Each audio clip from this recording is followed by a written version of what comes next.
Hi, my name is Greg Felt. I'm Director of Public Health in Sheffield. Short video on the restrictions and the nature of the lockdown. Worth reflecting on this time round versus last time round. There are differences. There are some significant differences, probably about fivefold.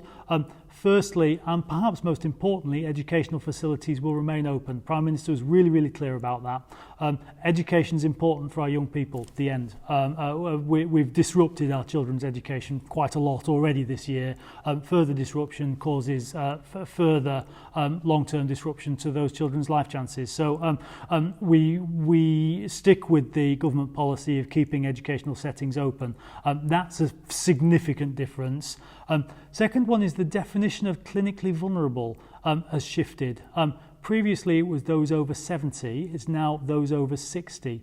The nature of the guidance has shifted. So for those who are clinically vulnerable, there's a definition on the government's website, it's fairly easy to find, is essentially be careful, follow the rules, minimise contact with others, wash your hands, wear a face cover and keep your distance. There are some nuances to that, but that's essentially what they are.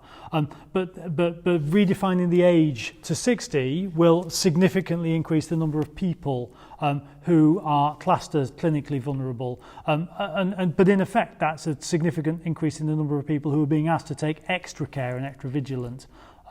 Shielding has not been restarted, but it's important for people who are in the shielded group to realise they're more vulnerable because they're more vulnerable to severe disease if they catch the virus. Basically, government will write to those who were previously on the shielded list, and I expect that letter to land in people's letterboxes sometime over the next week. Certainly, government have told us that it will land over the next week.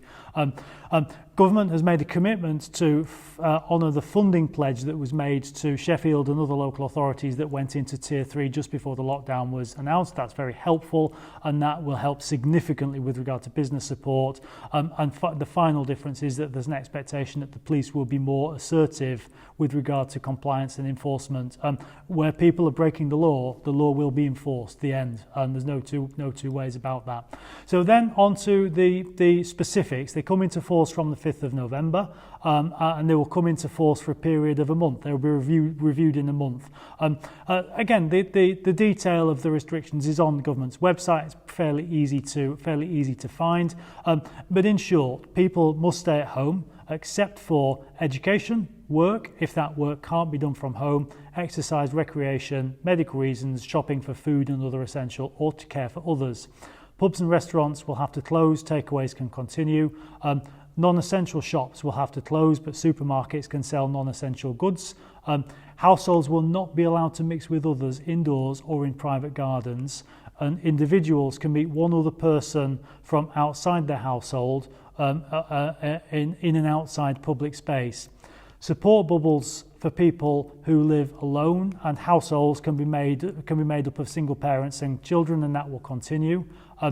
Children will be able to move between homes if their parents are separated. Schools and nurseries and colleges and universities, as I've said, will remain open.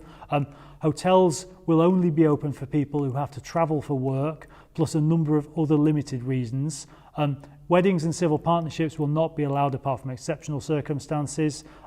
Places of worship will generally close, but funerals with a maximum of up to 30 people attending, including prayer and a few other activities, will be allowed. Workplaces will be asked to stay open if people can't work from home, including construction and manufacturing. Outdoor exercise and recreation will be allowed, but gyms will have to close. And clinically extremely vulnerable people would be advised not to go to work advised not to work if they're unable to work from home. And as I say, more detailed information can be found on the link that will be the end of the video.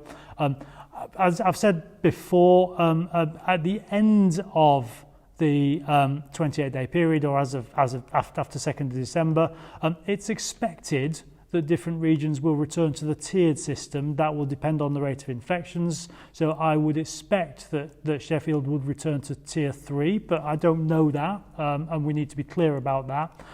So we continue to need to push infection rates down for Sheffield, and the only way we can do that is to adhere to the basics. The best way to protect our vulnerable loved ones is to keep the rate of community transmission as low as possible. The best way to protect the economy is to keep the rate of community transmission as low as possible. The basics remain the basics. Wash hands, keep distance, wear a face covering, limit social contacts. The more contacts you have with the more people, the more opportunities there are for a virus to spread. Get a test if you have symptoms, no matter how mild those symptoms are. Don't wait to see if you feel any better. Tests are available, they're freely available 7 days a week from lots of sites within the city. And self-isolate if you're instructed to do so. If you have symptoms or if you test positive, that's the single most important thing you can do to reduce the spread of the infection. It breaks the chain of transmission. Thank you to everyone who continues to play their part. What you do does matter, does save lives. You'll never be able to see it, count it, know about it, but it does save lives, so thank you for doing it.